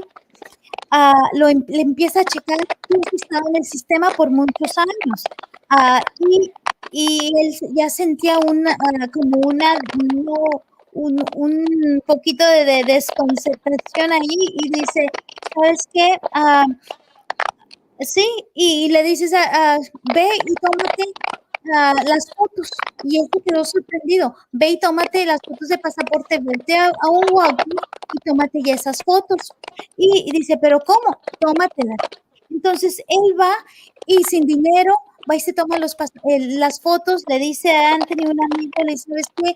Me dieron ya, me van a dar ya el permiso, entonces necesito tomarme estas fotos. Y él estaba le pidió esa ayuda financiera y se lo pagó su amigo. Y se toma esas fotos, le regresa y bueno, ya le dan eso. Y ahora él es libre, tiene este permiso, puede viajar a donde él quiera. Y allí es donde él aprendió y empezó a llorar y decir, ¿sabes qué? Lloró de alegría porque el Señor viene al rescate y dice, por primera vez yo voy a decirlo en una radio difusora, lo que el Señor ha hecho. Esto es reciente, eso es lo que me ha dado la libertad. El Señor me ha ayudado en esto de la visa, le ha aprobado y es libre poder ir y viajar a donde él quiera viajar ahora. Por eso él sabe que tiene que, ella sabe que le va a llevar cosas nuevas, cosas que empoderamiento para los niños que están allá en Liberia. Él sabe que le han puesto personas buenas y él ha venido acá ya en Austin y le pide a Joshua, le pide que sea su asistente ahora para que le ayude en la universidad con estos muchachos atletas también. Él los prepara, estos muchachos atletas, junto con Joshua. Y mira que él dice, ha sido una transformación y yo voy a poder llevarle a todos los niños a construirle, transformarle esas mentes porque el Señor ha hecho esto en mí. Wow, that is something that you are full of miracles. Estás lleno de milagros, Bill Rogers. You are full of miracles. Amen. Amen. Let me ask you, what is the foundation, Rogers Foundation? How did that started? La Fundación Rogers, la Fundación de Rogers. ¿Cómo empezó eso? Yeah, I will talk about it. I'll complete the sentence. How the transformation. That's why I never refuse a call. And people may think that, oh, Bill, you don't never say no. When Jazz called me to come back to Austin, Texas, it was very challenging. It was very tough. But I yet stay and listen to the young man, and I never turned my back on him. I took the chance. I took the challenges. Through that, volunteering my services to Houston Texas University to the student body, helping the young players to discover and continue to encourage them in school, taking the lesson very important to them, using my testimony and the story for them to acquire the quality education that they can be self-sustainable for tomorrow. I will stay finding means. That's how I get in touch with Mr. Laverte. I know Laverte, one of the female soccer coach at Houston Texas University. I think Job may know the name right, and I'm sorry, but that he's the and assistant professor, at Houston Texas University and the female soccer coach. So we started discussing, and he invited me to his office. He said, Bill, I like what you do for the girls. I like what you do for the soccer boys. I want you to translate that same mentality to my girls. We like your energy and we are inspired.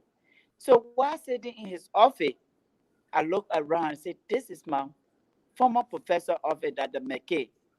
Where is that the McKay? That's how he introduced me that the McKay is in Angelo State University. Let me give you a chance to translate that. We're coming to the good part. Okay. Stay with us. Stay with us. Ok, manténganse con nosotros. Voy a seguir traduciendo. Le dice él que, mira, que cuando llegó acá con Joshua a Austin, él se dio de voluntario, ¿verdad? Y para ayudarle en el departamento de los jóvenes de fútbol soccer, también para los atletas.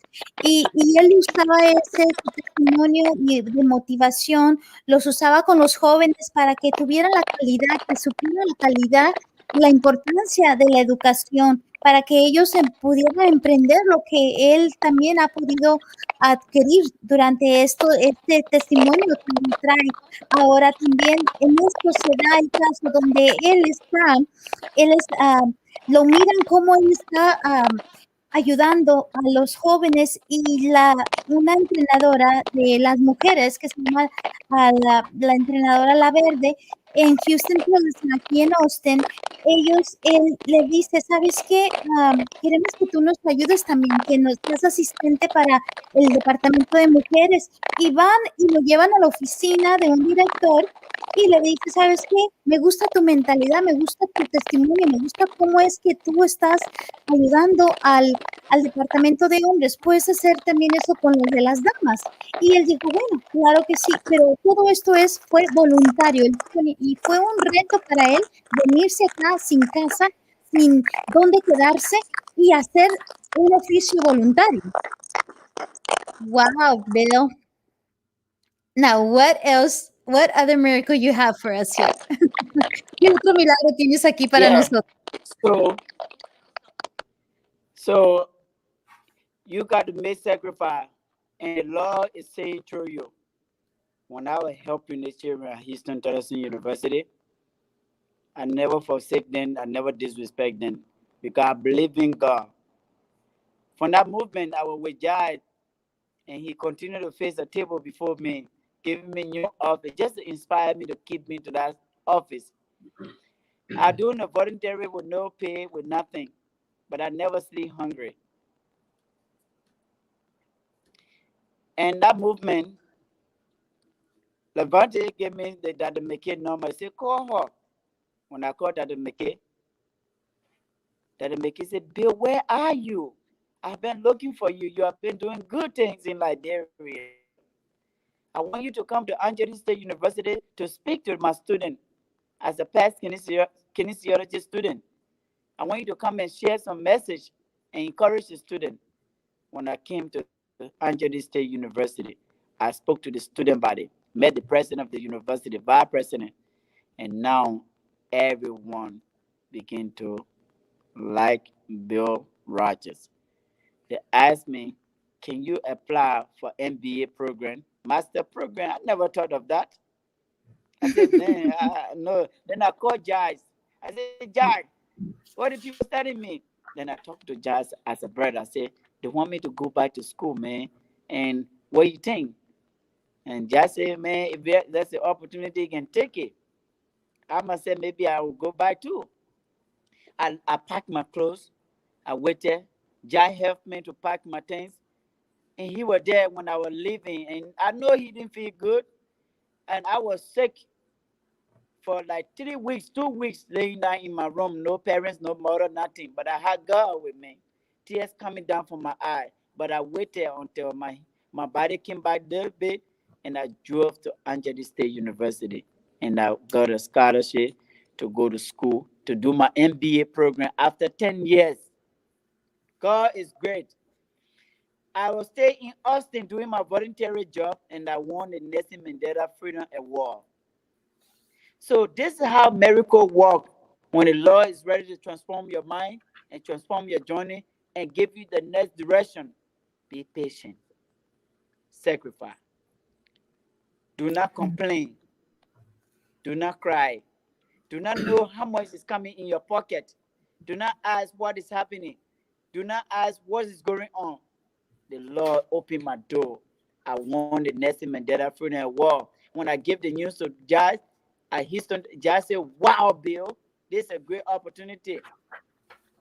So now I came to St. Angelo, Texas.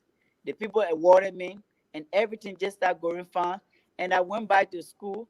I tell you, mother, with no parents, no father, nothing, and trying back to back to pay my tuition, to also look after children in Liberia, and I stay by successfully, and I send my grade to Jai. Not like because he's my mother, not like because he's my father, because he's a friend that I believe in. I send him my grade. 4.0 GPA after 10 years. God is a miracle because I asked the Lord, do you want me to go back? Because now I believe that the Lord have a moral obligation for me to continue to acquire, because a lot of young people will look after me tomorrow to be the mentor. So the mentorship has to be prepared to help them, to lead them, and give them the right direction that they can be self-sufficient and productive in society. Wow. Amen. I think you're an endless miracle. Amen. Dice él que cuando regresó ya que aquí aquí a Austin, dice él que él tenía el conocimiento, siguiendo creyendo en el Señor, haciendo las cosas voluntarias que hizo acá en Austin, y también este movimiento le vino dando ya el conocimiento donde a Joshua le da a su oficina, le empieza a mostrar allí cómo lo aprecia, pero también se topa o se llega a ver con el Dr.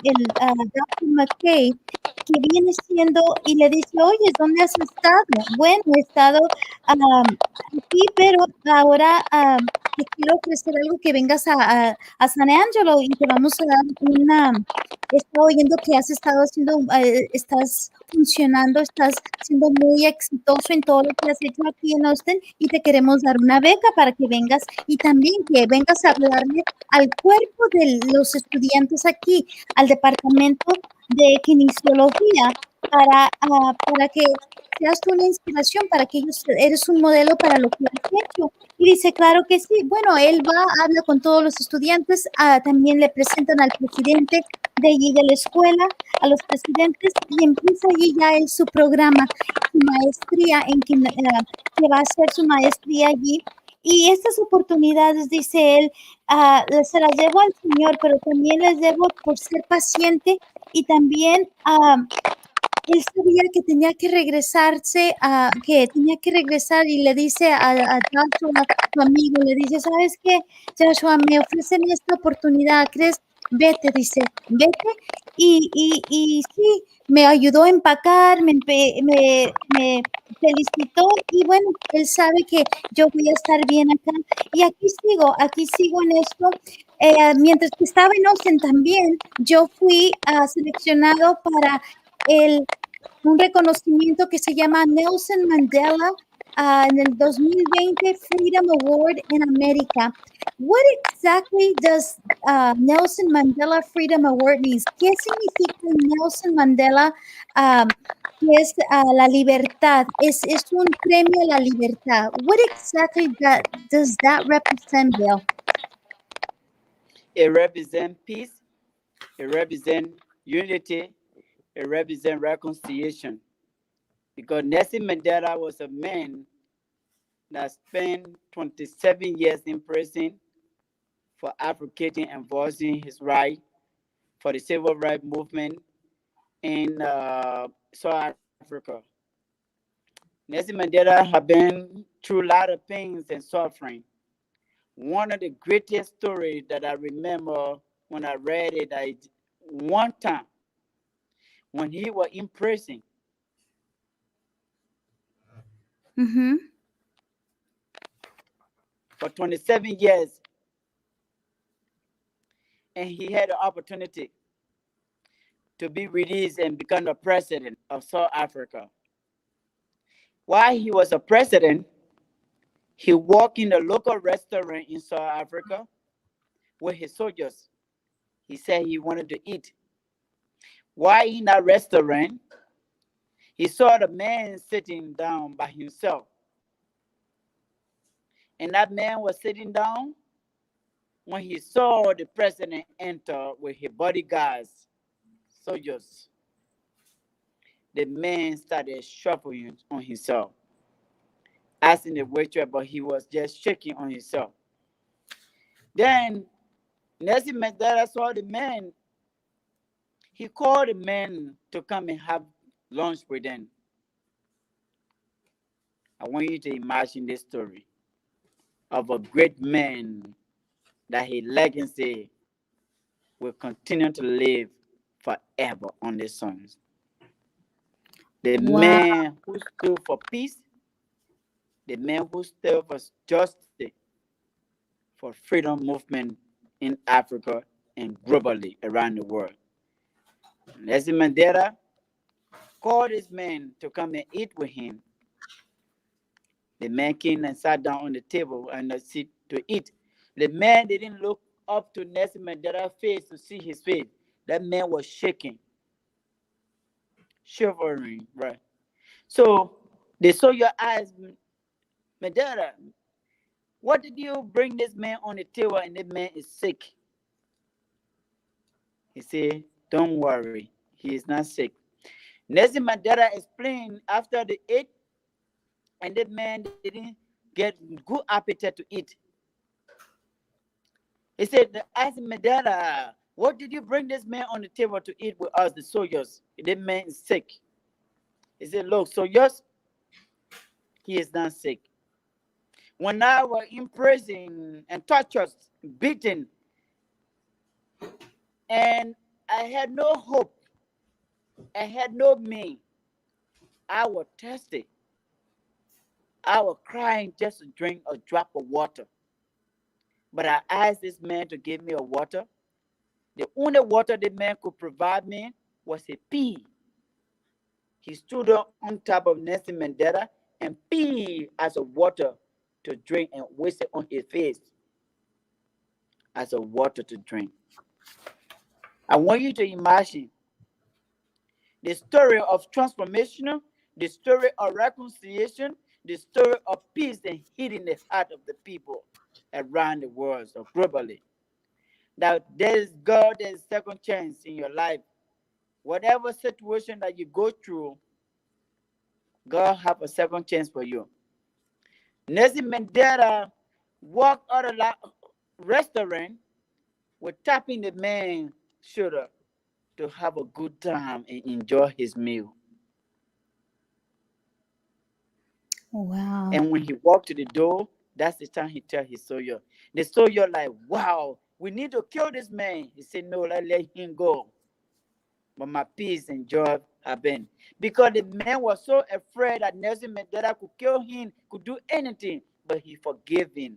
I want anyone in your family or who listening to me today, if you have a bitterness for someone, look into your heart and give them the second chance and ask them, give them forgiveness.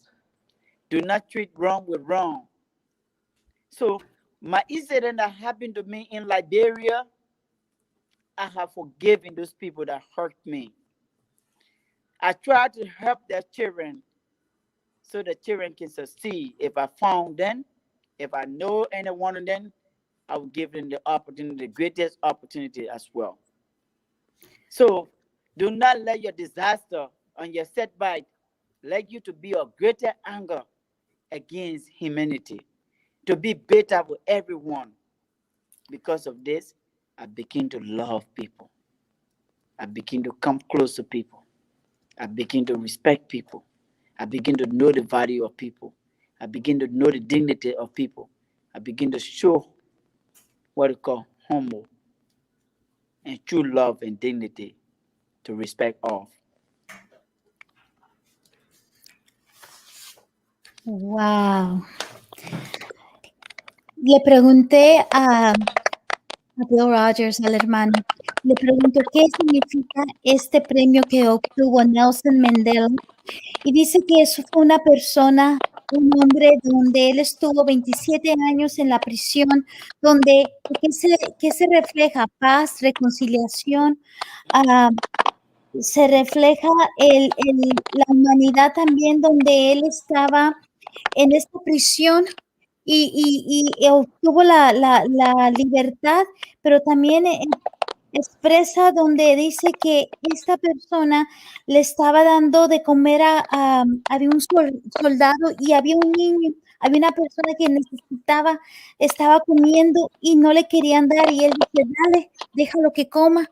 Y dice él que él aprendió eso, de eso significa este tipo de reconocimiento a Nelson Mandela, porque no a cualquiera le pueden dar este premio. A él se lo dieron en este 2020. ¿Por qué? Porque representa eso, representa la paz, la reconciliación, representa la humanidad, representa la segunda, una segunda oportunidad. También representa este premio, dándole la libertad a todos, dándole la libertad a su pueblo, a Liberia, porque era un hombre que había sido juzgado y estaba él cumpliendo 25 años en prisión.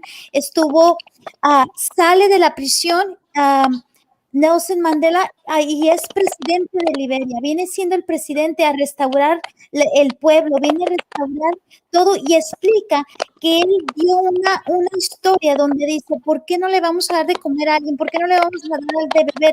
Porque yo sufrí en la prisión, esta persona sufrió en la prisión donde no podían darle agua, sino le tenían que dar orines. Perdone la palabra, pero orines es lo apropiado que me puedo traducir, eso es. Y dice, venía de un sufrimiento de 27 años a ser presidente. Él, le dieron este honor, lo nombraron con este reconocimiento y ahora él se lo dan a Bill Rogers en Liberia, y esto es algo muy reconocido para él, muy importante para él, porque él dice que aquí le enseña esto, le enseña que tiene que tener, todos debemos de tener una segunda oportunidad. Dios te da esa segunda oportunidad, Dios te da también la oportunidad de que perdones a las personas que te han dañado, como él ha perdonado a esas personas que le secuestraron. También, si tú tienes, él dice, si tú tienes a alguien que tienes algo en contra de él, puedes perdonarlo. O sea, haz esto, que si ha llegado un desastre a tu vida, perdona a esas personas, sé humilde, reconoce que la bondad, el reconocimiento, el reconstruir tu vida es tener también esa humildad y tener la dignidad que él ha aportado, que él reconoce. Wow, Bill, this is a very, very, very impressive story of the Nelson Mandela Award. O sea, es una historia muy impresionante de este tipo de reconocimiento, de el significativo, the significance of what Nelson Mandela Freedom Award is all about. So, where do you stand now? ¿Dónde te encuentras ahora? Yeah, that's why I'm not trying to compare myself with his story, but people look into it, and I don't ask for this. This gift that come to me is a God. So after people had destroyed me in my home country, Liberia, I continue to give hope. I continue to inspire the young people not to be bitter, not to be upset with each other, not to be angry with each other. I think that we should not allow our political background to separate us from each other. We should be our brother and sister keeper. So because of this, I usually go by to discover and develop the young people and give them the mentorship that they need to show that love, to show that togetherness. Because after 14 good years of bloody civil war, where we had no friend and we don't trust no one, and everyone become enemies to each other, and we don't know where to go. We don't have our older people to advise us what to do, how to do. We, the young people, who grew up by ourselves, we have no sense of direction. We have nothing to think of. So everybody just like thinking to do bad to each other or doing something. So my ultimate goal in life, I want to unite the young people of Liberia. I want them to know the true meaning of peace. I want them to know that reconciliation and peace, and to heal the heart and the bitterness after the civil crisis, the Ebola crisis, and the COVID-19 crisis. We need to love each other and bring back and help our country for development. And I'm so grateful today that the president of Liberia today, George Weah, is staying for the peace and continue to maintain the peace also as well. So we all have to surrender to butcher the effort, and who maintaining the peace, who not maintaining the peace. We only have one Liberia, and this one Liberia can never change. We can argue, we can fight this. So I bring all the children together so they can be united, so they can love each other, and they can be where they want to be in life, and give them the voice so they can speak for themselves and be confident, and give them that platform to know other people and connect them to other great people. Like today, God has blessed me to be connected with great people and great friends, and just to open and discover the talent and develop the talent and give them that privilege and that opportunity to see what life holds for them. Amen. Bueno, le pregunté a él dónde se encuentra ahorita en estos momentos, él, en qué estado se encuentra. Dice, los reconocimientos que yo he obtenido es por Dios. Es lo que tengo que reconocer. También el tener siempre la esperanza de no tener, les recomiendo que no tengan este rencor en su vida, que quiero ser de ahora en adelante, descubrir y ser el mentor de esas personas, de esos jóvenes, porque a la edad de hace 14 años, donde estaba la guerra civil en Liberia, vemos que las personas no tenían, los niños no tenían manera de guiarse, no sabían cómo guiarse, no sabían qué tipo de conocimientos seguir, qué dirección seguir, no tenían la manera de que los guiaran. La actitud de ellos, bueno, era perder ya sus metas, y yo estoy ahorita aquí en este punto donde yo quiero establecer la unidad en Liberia, la unidad para los jóvenes, para estos niños, y que encuentren la verdadera paz, el verdadero amor, y también que sean, que sepan que en verdad todo rige bajo el amor de Dios, rige también la liberación de lo que se encuentra en lo que uno ya, las metas que tenemos. Quiero hacer el cambio para Liberia, quiero ayudar a esos jóvenes, a esos niños que tengan voz, quiero que ellos se sientan libres, con confianza en hablar y decir, ¿sabes qué? Tengo esta bendición y quiero ser la bendición para que lleguen a ser personas, pueblo engrandecido, y que sus talentos sean también reconocidos en este modo. Wow, so you have right now, you're at a point to where you say, I'm getting closer to where I really want to be. You want to have that unity with everybody to say, you know what, you can do it. Whoever hurt you, you just have to put it away, keep that bitterness away. O sea, estás ahorita en un plan, hermano, veo que dices, ¿sabes qué? Tú puedes hacerlo, ya estás en un plan donde dices, ¿sabes qué? Ya te puedo yo enseñar que sí se puede adquirir todas tus metas, that you're at this point already, that you know that their goals, they can be accomplished. So you have a lot to offer them. Tienen mucho que ofrecerles a estos niños de Liberia. You have a lot to offer to these children in Liberia. Definitely, and trusting and believing God.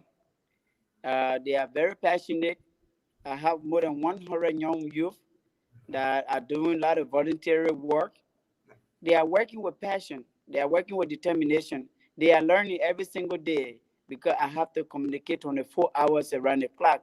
Continue to redirect these young people to find the potential. They already have the skill. We just need to continue to be guiding them, coaching them. That's why I told them that I had to continue to learn.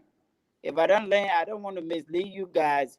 I want to continue to serve as a role model that can bring the better transformation. I may not be the best, but I'm trying my best. And that's why I ask each and everyone who up there, the government and the people of Liberia around the world, we can join hands together to bring peace and to maintain the peace that we love and to bring the good reconciliation, because our country was destroyed, infrastructures were destroyed, roads, water situation. Every child are struggling. Classrooms were broken and destroyed. Nothing for children to hope on. So I'm thinking to return in July to put a peace and unity run, which is a peace and unity run to help to build the mental health of the young people. Because sport has do so much for me in this world that I cannot sit and the talent go to waste. So I want to use the sport as a catalyst to continue to motivate the young people, to continue to inspire them in the positive way that they can come together. Because and connecting, because they just come from school, they go and sit home. There is nothing to do. So I want to bring them together so they can be socialized with each other, so they can build a mental fitness and be able to be exposed and know each other. And with that being said, they'll also be able to improve the academic thing in school, because mental stress can help to release the stress when they're running and laughing and joking with each other will help to reduce the pressures and stress so we can be united in the country of Liberia. The children have gone through so much that we all cannot bear. We all cannot see. I feel sorry for them. I feel pain for them. I feel their pain. I feel their story. My story is not the only story in Liberia. We have many untold stories that when you hear the stories of Liberian children, what they go through, a lot of disaster, a lot of pain and suffering, and we need healing heart, and we need so many social workers, mental counseling, and psychologist rehabilitation center that can help to heal the mindset of the young people. I believe in them. If I can change, if the Lord can bless me to be where I am today, I therefore believe the children of Liberia have the greatest chance. They want to learn, they are tested to learn, and they want to transform their life. What can we do to support these children? That's what I'm doing. Currently, I engage in hundreds of schools in Liberia to bring them together. All our brethren is on bill, but I know the brethren will be transformed through the law, will help me and bring me good people that we all can help them.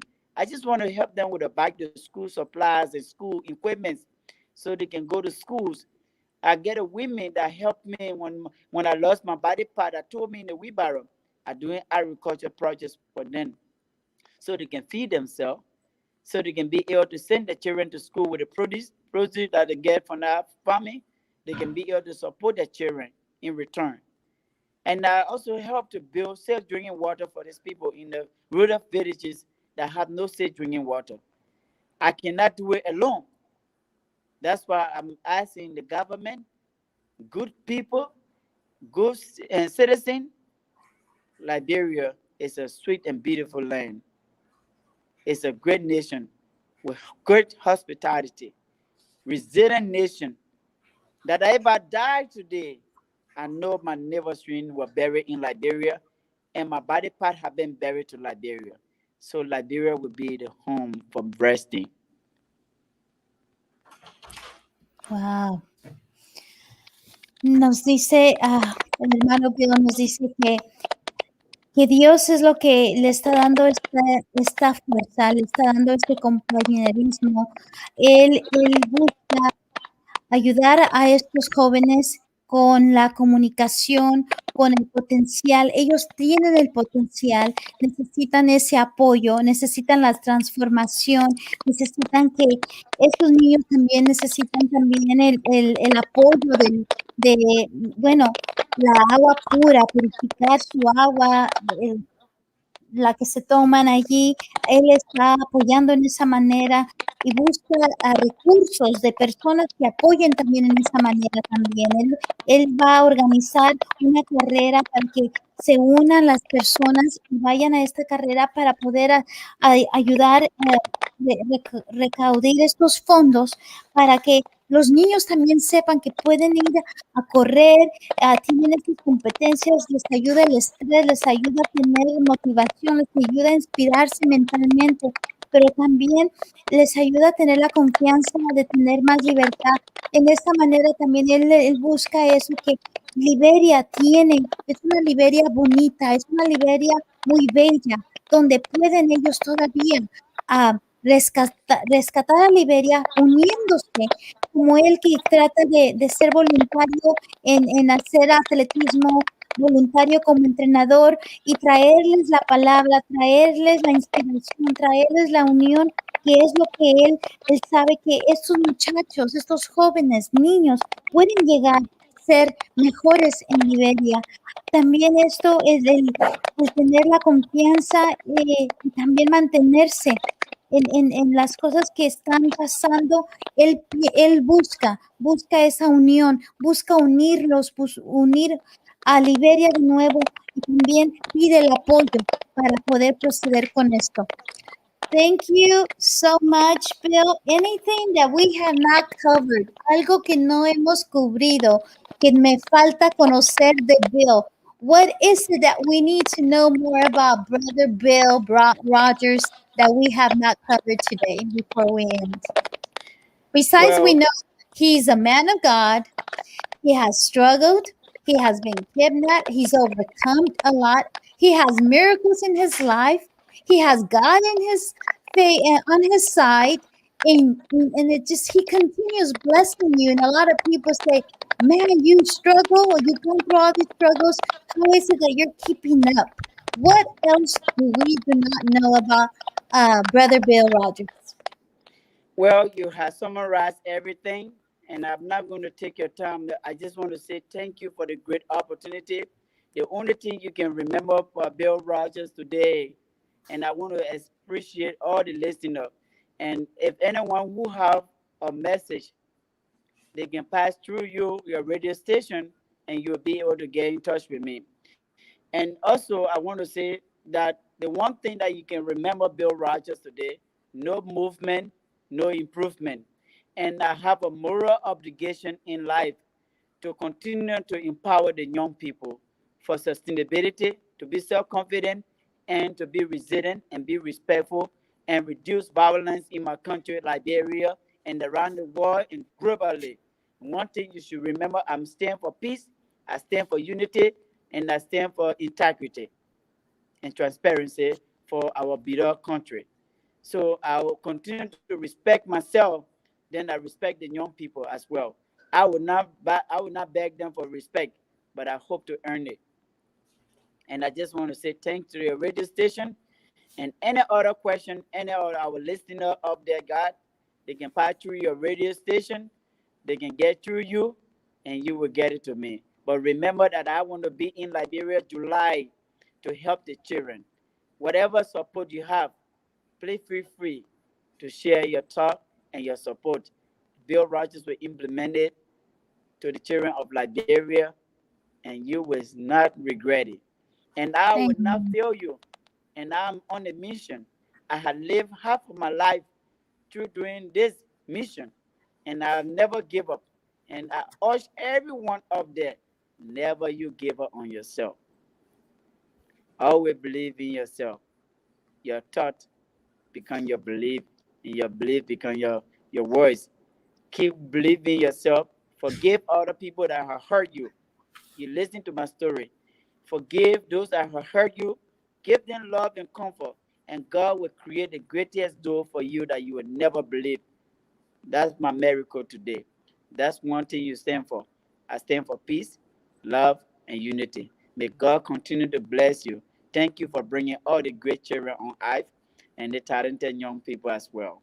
Guys, Thank you. Juma, and Justin, and the other girl. I always forgetting her name. I love you guys. Judith. And the father, your father, the husband is a very humble and supportive dad. I wish my father were like that one day, but because he didn't get the opportunity to see me, none of them have seen me running, but God see me through. I'm still going. I have a bigger task.